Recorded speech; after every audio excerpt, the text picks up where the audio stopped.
and no one understood this more than the Ford Motor Company. Henry Ford himself often gets credit for turning his factory into an assembly line. But in reality, the idea came from one of Ford's production engineers, William Clan.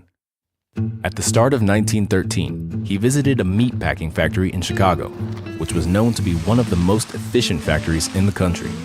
When he was there, he was amazed by what he saw. The animals were hung from a rail on a ceiling and moved to various stations around the factory, where they were cut up, processed, and packaged, ready to be shipped out. The whole process was simplified down to the most basic tasks and spread across multiple workers. This gave William an idea.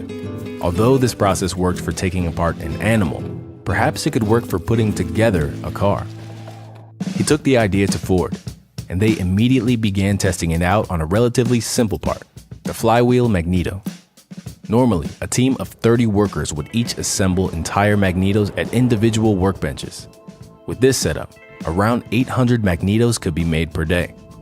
Ford got rid of the workbenches and installed a single long steel table.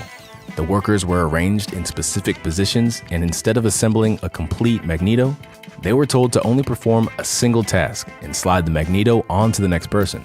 Since each worker was just repeating the same task, it brought the total assembly time down from 20 minutes to just 13 minutes. To speed up the process even more, Ford replaced the table with a conveyor belt that moved at a constant speed. This caused the slow workers to speed up and the fastest workers to slow down, balancing out the line and keeping everything in sync. In just a few months, Ford went from producing 800 magnetos a day to almost 3,000. This way of working was so successful that Ford immediately began trying to use it for more complex parts.